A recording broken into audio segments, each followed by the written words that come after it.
नमस्कार दोस्तों, क्या आपने कभी नोटिस किया है कि इंडिया में एक चीज सबसे कॉमन है, ना आधार कार्ड ना पैन कार्ड बल्कि लाइन। हर जगह लाइन, हॉस्पिटल से लेकर रेलवे स्टेशन तक, एग्जाम सेंटर से लेकर सरकारी दफ्तर तक, हर जगह लाइन ही लाइन। लेकिन आज जो लाइन लगी है वो थोड़ी अलग है। ये लाइन है गैस सिलेंडर के लिए।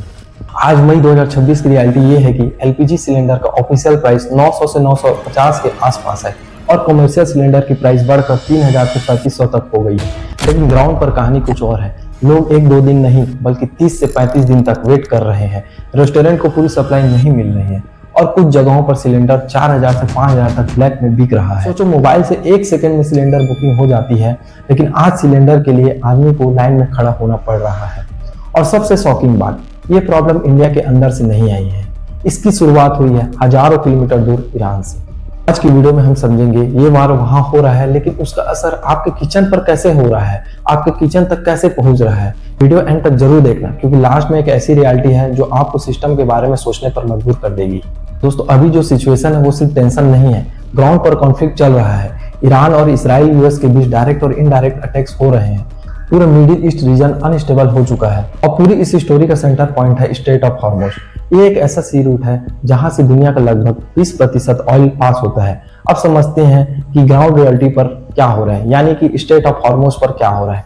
ऑयल टैंकर्स को मिलिट्री स्कॉट के साथ मूव करना पड़ रहा है, यहाँ तक कि कई शिप्स डिले हो रहे हैं।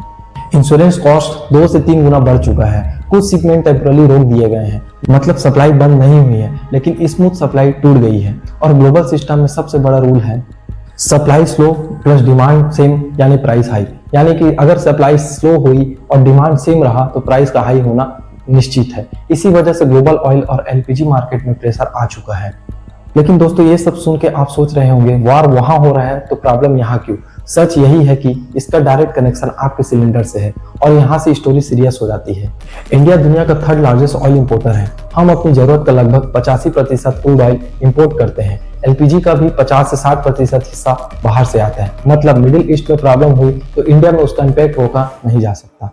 तो आज की ग्राउंड रियलिटी समझते हैं। ऑफिशियल प्राइस स्टेबल दिख रहा है 900 से 950, लेकिन सप्लाई चेन अंदर से पूरी तरह हिल चुकी है। कई शहरों में सिलेंडर 30 से 35 दिन डिले से मिल रहा है। गैस एजेंसीज के बाहर सुबह से लाइन लगी हुई है। कमर्शियल सेक्टर में और भी बुरा हाल है। रेस्टोरेंट को पूरी सप्लाई नहीं मिल रही है। कुछ ने प्राइस बढ़ा दिया है तो कुछ ने प्रोडक्शन कम कर दिए हैं। और जब सिस्टम वीक पड़ता है तब एक और चीज एक्टिवेट हो जाती है, वो है ब्लैक मार्केटिंग। रिपोर्ट के हिसाब से सिलेंडर 3000 से 4000 तक बिक रहा है। और यहाँ सबसे बड़ा सवाल उठता है, प्रॉब्लम शॉर्टेज की है या सिस्टम की, क्योंकि ऑफिशियली सिलेंडर अवेलेबल है लेकिन आम आदमी तक स्मूथली नहीं पहुंच रहा है। रीजन सिंपल है, शिपिंग में डिले हो रहा है, फ्लाइट कॉस्ट हाई हो गई है, इंश्योरेंस महंगा हो गया है, सप्लाई चेन टूट सी गई है और ऊपर से ब्लैक मार्केटिंग सिस्टम को और तोड़ रहा है। और इसका सबसे ज्यादा इम्पैक्ट इंडिया के मिडिल क्लास को हो रहा है। ना वो फ्री में ले सकते हैं, ना वो ब्लैक में अफोर्ड कर पाते हैं और ना ही बिना गैस के वो रह सकते हैं। लेकिन दोस्तों, अभी जो आप देख रहे हो वो सिर्फ शुरुआत है। अगर सिचुएशन और बिगड़ी तो ये लाइन और लंबी हो सकती है और प्रॉब्लम सिर्फ सिलेंडर तक लिमिटेड नहीं रहेगी। अगर ईरान कॉन्फ्लिक्ट और एस्केलेट होता है, स्ट्रेट ऑफ हॉर्मुज पर प्रेशर और बढ़ेगा, ग्लोबल ऑयल सप्लाई और टाइट होगी।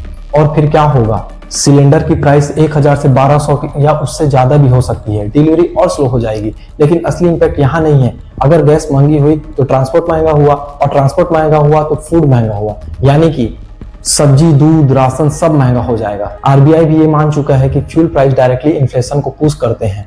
और एक और अनकंफर्टेबल सच जो आपको सुनना बहुत जरूरी है, इंडिया के पास इमरजेंसी बफर उतना स्ट्रांग नहीं है जितना डेवलप्ड कंट्रीज के पास होता है। इसलिए शॉक का इंपैक्ट यहाँ ज्यादा फील होता है। दोस्तों, असली प्रॉब्लम सिर्फ वॉर नहीं है, प्रॉब्लम है डिपेंडेंसी की, प्रॉब्लम है प्रिपरेशन की, प्रॉब्लम है सिस्टम लीकेजेस की। वॉर ने सिर्फ एक चीज एक्सपोज कर दी है, हम इंडियंस कितने वल्नरेबल हैं। तो सिंपल वर्ड में समझो, ईरान में वॉर चल रहा है, ग्लोबल ऑयल सप्लाई डिस्टर्ब हो गई है, शिपिंग स्लो हो गई है और इंडिया में एलपीजी सप्लाई प्रेशर में आ गई है। और आज जो लाइन आप देख रहे हो वो सिर्फ सिलेंडर की लाइन नहीं है, ये सिस्टम की रियलिटी है। अगर आपको ये वीडियो इन्फॉर्मेटिव लगी हो तो इस वीडियो को लाइक जरूर करें और इस चैनल को सब्सक्राइब जरूर करें, ताकि आपके लिए मैं ऐसे ही ground reality based, fact based driven videos लेकर आता रहूंगा। Thank you.